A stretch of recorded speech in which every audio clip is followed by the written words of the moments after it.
Hello everyone, welcome back to my channel. तो पिछले video में मैंने आपको बताया था बैनर बनाना विद बैकग्राउंड कलर। उसमें मैंने ग्रेडियंट का भी यूज़ किया था और सॉलिड बैकग्राउंड कलर का भी यूज़ किया था।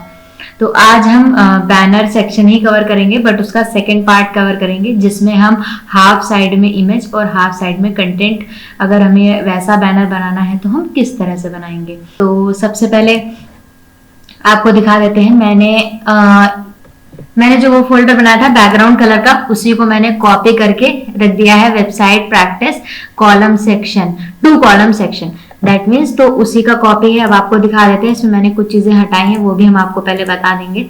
तो अगर हम HTML की बात करें तो HTML में अगर हम बैनर सेक्शन में आते हैं तो बैनर सेक्शन में ये हमारा पूरा वैसे ही बना हुआ है, इसमें मैंने कुछ नहीं अभी रिमूव किया है। फिर हम अगर आते हैं CSS सेक्शन में, तो CSS में अगर हम बैनर में आते हैं तो यहाँ पे मैंने वो जो हमारी जो भी बैनर की CSS लगी थी वो सब हटा दी। सिर्फ मैंने हेडिंग की रखी है, पैराग्राफ की रखी है और बटन की रखी है। तो ये 3 CSS हैं जो कि हमारे 2 कॉलम सेक्शन को अफेक्ट नहीं करेगी, क्योंकि ये हमारी ऑलरेडी डिजाइंड है जिसमें हमें रीडिजाइन ना करना पड़े। तो हम बटन को पहले तो कॉमन उठा के रख लेते हैं कॉमन CSS में, क्योंकि ये बटन हम पूरे वेबसाइट में कहीं पे भी यूज कर सकते हैं, पूरे पेज में, इसीलिए मैंने इसका प्राइमरी बटन नाम रखा है। तो ये मैंने यहाँ से इसको सिर्फ 2 चीजें बची, पैराग्राफ और हेडिंग के डिजाइन। और अगर हम इस मीडिया क्वेरी की बात करें तो मीडिया क्वेरी में मैंने सारी CSS हटा दी है, यहाँ पे भी और यहाँ पे भी। ज्यादा CSS लगी नहीं थी मीडिया क्वेरी में, तो वो सारी CSS हट चुकी है। तो अब हम इसी को पहले प्रीव्यू आपको दिखा देते हैं कि ये प्रीव्यू कैसा दिख रहा है जब हमारी उसमें कोई भी CSS सेक्शन नहीं लगा हुआ है। तो इसको हम अगर ओपन करेंगे तो ये कुछ इस तरह से दिख रहा है। अब ये ऊपर क्यों भाग गया? क्योंकि हमारा ये जो मेन्यू है उसको अब हमने फिक्स कर दिया है। तो अगर हम फिक्स कोई चीज करते हैं तो वो उतनी स्पेस को वो एकदम एग्जिस्ट ही नहीं करता, उतना स्पेस। तो इसलिए वो ऐसा कुछ भी नहीं लग रहा है, मीन्स नेविगेशन वहां पे प्रेजेंट ही नहीं, इसलिए वो ऊपर चला गया है। तो उसके लिए हमें क्या करना पड़ेगा, हमें वहां पे पैडिंग देनी पड़ेगी। तो वो हम बाद में CSS में कवर करेंगे, पहले हम इसका स्ट्रक्चर बना लेते हैं। तो 2 कॉलम स्ट्रक्चर है, दैट मीन्स हमें 2 डिव बनाने पड़ेंगे। तो पहला डिव हमारा बैनर सेक्शन हो गया ये, और हम इसी के ही पैरेलल में दूसरा डिव बना लेते हैं क्लास, और उसका हम लिख देते हैं इमेज सेक्शन। यहाँ पे हम दे देते हैं,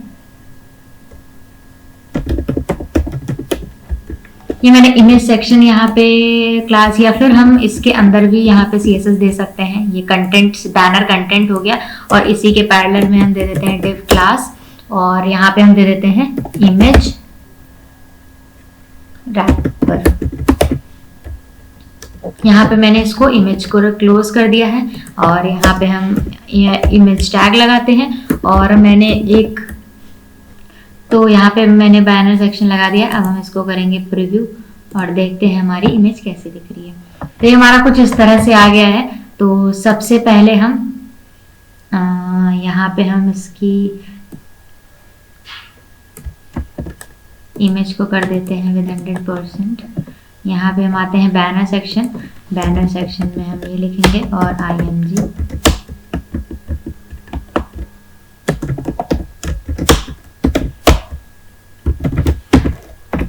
ये हमारा हो गया विद 100%। और अब हम सारी जो भी होगी वो हम लगाएंगे इसमें। तो अब हमारा देख रहे हैं ये हमारे 2, अगर आप यहाँ पे ध्यान से देखेंगे तो ये हमारे एक रैपर है, उसके अंदर 2 डिव बन गए हैं, एक हमारा लेफ्ट एक हमारा राइट। बैनर सेक्शन और कंटेंट ये दोनों पैरेलल में रहेंगे। अब हम इनकी दोनों की विड्थ देंगे, और इनको फ्लेक्स से यूज कर सकते हैं, हम इन्हें फ्लोट से भी कर सकते हैं, और हम इन्हें डिस्प्ले इनलाइन ब्लॉक से भी कर सकते हैं। तो आज हम अभी बताते हैं आपको फ्लेक्स से करके। तो ये हमारा रैपर है, तो हम जो 2 सेक्शन होंगे उनके रैपर को हम करेंगे डिस्प्ले फ्लेक्स। फिर हम यहाँ पे देते हैं फ्लेक्स रैप।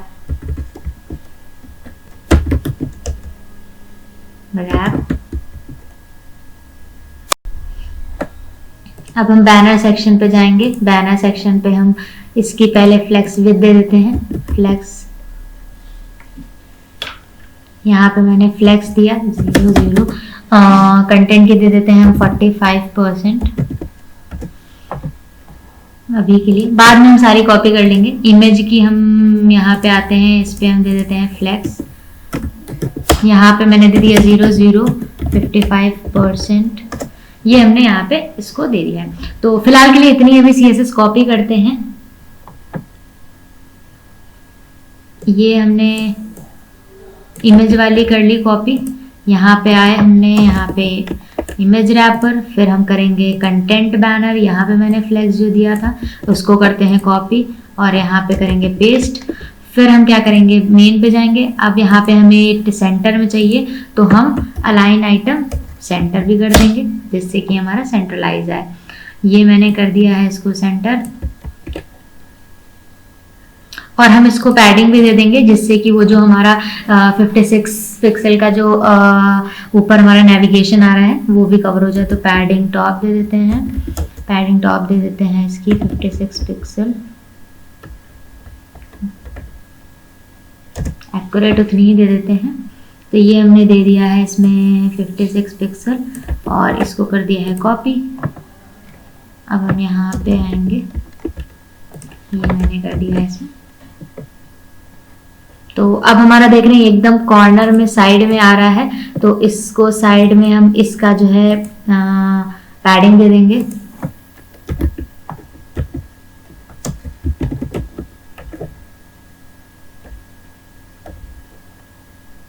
आई थिंक 40 काफ़ी है, तो हम इसका 40 पिक्सल पैडिंग दे देते हैं।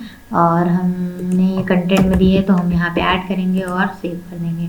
तो अब हम इसको करते हैं रिफ्रेश, तो ये हमारा कुछ इस तरह से आ रहा है। तो आप अगर चाहें तो आप अपने हिसाब से विद को थोड़ा बहुत इधर उधर भी कर सकते हैं। दैट मीन्स कि अगर आपको कंटेंट का जो है कम रखना है, इमेज का ज़्यादा रखना है, तो आप इस तरह से मैनेज कर सकते हैं अपने अकॉर्डिंग।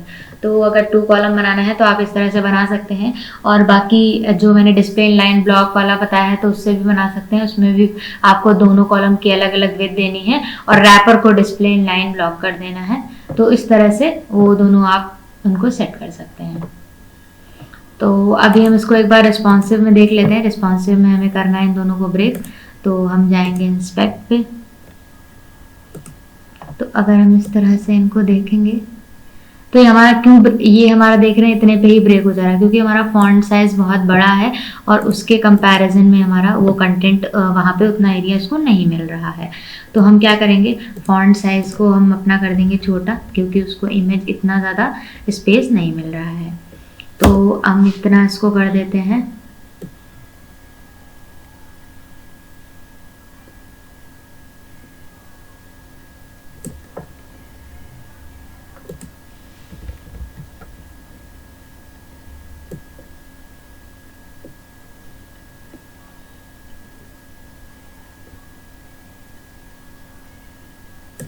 तो हम इसका फॉन्ट साइज पहले तो 41 कर देते हैं,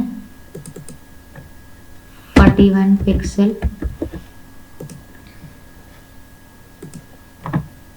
ये हमारा मेन पे छोटा हो जाएगा बहुत ज़्यादा, तो हम क्या करेंगे, इसको करेंगे कॉपी और इसको हम 55 रखते हैं और यहाँ पे हम एक मीडिया क्वेरी लगा देंगे।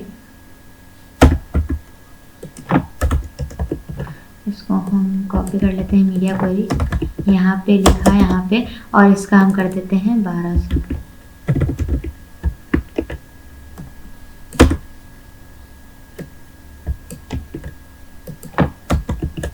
ये हमने यहाँ पे मीडिया क्वेरी लगा दी है जिससे कि हमारा मेन पे भी उतना बड़ा दिखेगा और हम अगर छोटा करेंगे तो सही दिखेगा। तो कुछ इस तरह से ये हम इतना, ये यहाँ पे एकदम प्रॉपर दिख रहा है। अभी हमारा यहाँ पे ब्रेक हो जा रहा है, तो हम क्या करेंगे, इसकी विड्थ जो है छोटी कर देंगे।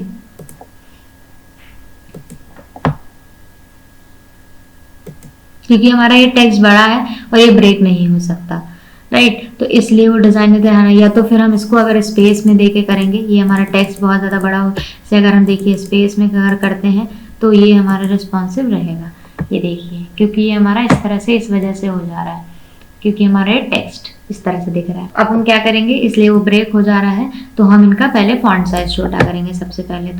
तो हम यहाँ पे आते हैं, हमारी ये मीडिया क्वेरी यहाँ पे 922 की है, तो इसका हम फॉन्ट साइज पहले तो इसका भी छोटा कर देते हैं। इसका हम कर देते हैं 30 पिक्सल और यहाँ पे हम इसका 30 पिक्सल कर देते हैं और हम पैराग्राफ का भी चेंज कर देंगे फॉन्ट। यहाँ पे हम इसको करेंगे कॉपी, यहाँ पे हम कर देते हैं P, ये हमने P कर दिया और इस पे हम फॉन्ट साइज कर देते हैं 12 पिक्सल।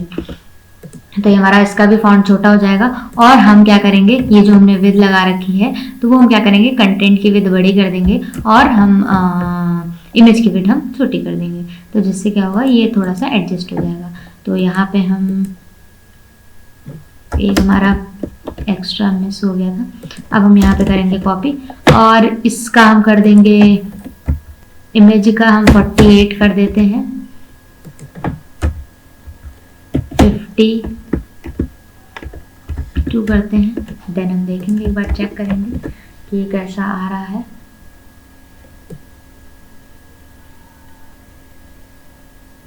ये 970 पे आ रहा है, तो हम एक काम करेंगे, इसको हम 970 कर देंगे।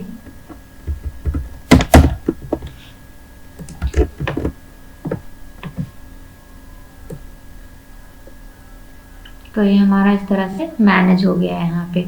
और ये हमारा 764 तक अगर मैनेज हो जाता है। अब ये इसलिए ये स्पेस आप देख रहे हैं क्यों ऐसा हो रहा है, क्योंकि हमने उसको अलाइन सेंटर रखा है, तो इस वजह से उसको स्पेस जब नहीं मिल रहा है तो उसको सेंट्रलाइज कर दे रहा है। तो यहाँ पे हम इसका स्पेस जो है कम कर सकते हैं, जिससे कि हमारा ये ऊपर का टॉप का जो स्पेस है वो कम हो जाए। तो ये हमें डिज़ाइन के हिसाब से थोड़ा सा मैनेज करना है। ये हमने यहाँ पे इसको इस तरह से थोड़ा सा स्पेस कम कर दिया है। तो अब हम इसको करेंगे कॉपी,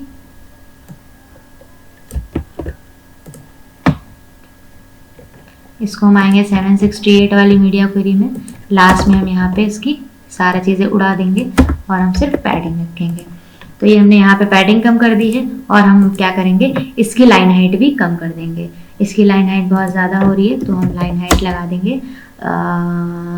अगर हमारा फॉन्ट साइज कितना है, हमारा फॉन्ट साइज अभी प्रेजेंट में 30 पिक्सल, तो हम इसका दे देते हैं लाइन हाइट 33 पिक्सल।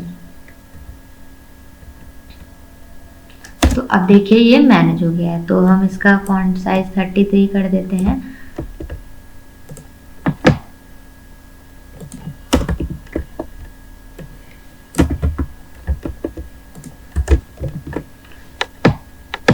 तो ये हमारा अभी मैनेज है। अगर हम चाहें तो बटन को भी छोटा कर सकते हैं मोबाइल व्यू में, क्योंकि बटन अभी हमारी बहुत बड़ी लग रही है, तो हम बटन को भी छोटा कर सकते हैं। तो अब हम क्या करेंगे, अब हमारा 7 इतना तो सही आ रहा है, बट हम उसके बाद हमारा ये बहुत बड़ा हो जा रहा है। तो अब हम क्या करेंगे, इसको हम इसमें जो डिस्प्ले फ्लेक्स लगा है उसको हम हटा देंगे। तो हम चाहे तो 768 से भी हटा सकते हैं। तो हम क्या करेंगे, 768 पे जाएंगे और इस पे हम डिस्प्ले फ्लेक्स जहाँ जहाँ पे लगा हुआ है वो हम हटा देंगे। तो यहाँ पे हमने लगाया था बैनर सेक्शन में, तो यहाँ पे डिस्प्ले फ्लेक्स लगा हुआ है, तो हम इसको करेंगे कॉपी और इस पे हम लगाएंगे डिस्प्ले ब्लॉक। ये हमने डिस्प्ले ब्लॉक लगा दिया है इस पे, और हम इस पे पैडिंग भी लगा देते हैं, जिससे हमारा टॉप बॉटम पैडिंग हमारी सेट हो जाए।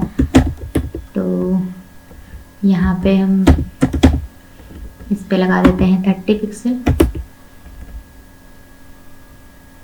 तो ये हमारा इस तरह से टॉप बॉटम टॉप पे पैडिंग लग गई है। तो ये हम पहले अब इसको डिस्प्ले ब्लॉक और ये हम यहाँ पे पैडिंग सेट करते हैं, फिर हम इस पे 70 पिक्सल लगा दिया है। ये मैंने इसको किया है कॉपी, इसको कर देते हैं यहाँ पे पेस्ट। ये मैंने इसका ये हटा दिया है। अब हम ये हमारा कंटेंट सेक्शन है, इस पे हम लगा देंगे थोड़ी सी पैडिंग, जिससे ये हमारी स्पेस कवर हो जाए। तो ये हम करते हैं 30 पिक्सल 0। तो ये हमारी टॉप बॉटम हो गई, और लेफ्ट राइट भी हमें थोड़ी सी करनी है, तो हम 20 पिक्सल की रख देते हैं लेफ्ट राइट, 25 कर देते हैं। आई थिंक इतनी इनफ है। इसको करेंगे कॉपी और इसको हम जाएंगे यहाँ पे हम कर देंगे पेस्ट। तो यहाँ पे हम सिर्फ इसकी पैडिंग टॉप ही रखते हैं, जिससे कि वो हमारा जो ऊपर का नेविगेशन है उतना एरिया कवर कर ले। बाकी सब वैसे ही रहे। तो ये हमारा इस तरह से कुछ हो गया है। अब आप इमेज को जो है जिधर भी सेट करना चाहें आप उधर सेट कर सकते हैं। तो ये हमारा कंटेंट और इमेज दोनों रिस्पॉन्सिव आएगा। तो आप इनको टेक्स्ट को थोड़ा सा, अगर आपको और पैडिंग देनी है, आपको पैडिंग कम नहीं करनी है इन टेक्स्ट के बीच की, तो आप ये पैडिंग बढ़ा भी सकते हैं पैराग्राफ और टेक्स्ट के बीच की, तो आप वो भी सेट कर सकते हैं यहाँ पे। तो यहाँ पे जैसे कि मैंने पैडिंग कम करी है, तो इस पैडिंग को अगर हम हटा भी देंगे, क्योंकि यहाँ पे हमने फ्लेक्स लगा दिया है, तो फ्लेक्स हट गया, तो अब देखिए ये थोड़ा सा स्पेशियस कंटेंट लग रहा है। तो कुछ इस तरह से दिखेगा यहाँ पे, और हमारा पूरा क्या बोलते हैं, सारा रिस्पॉन्सिव भी है। तो अगर हम इसको हटाएंगे तो ये हमारा कुछ इस तरह से दिखेगा। तो होप आपको ये वीडियो पसंद आई होगी। तो इसमें मैंने कुछ ज़्यादा से कुछ भी नहीं किया है, इसमें छोटी सी मीडिया क्वेरी थोड़ी सी ऐड करी है, और हमारा जो बैनर सेक्शन है उसमें हमारी इतनी सी जो CSS है वो हमने एक्स्ट्रा इतनी सी CSS लगाई है।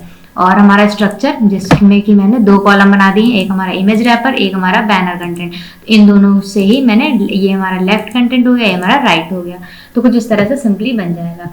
तो अगर ये आपको वीडियो पसंद आई हो तो वीडियो में कमेंट करके ज़रूर बताएं। हाँ, अगर आपको कोई डाउट भी बचा हो तो आप वो भी कमेंट करके पूछ सकते हैं।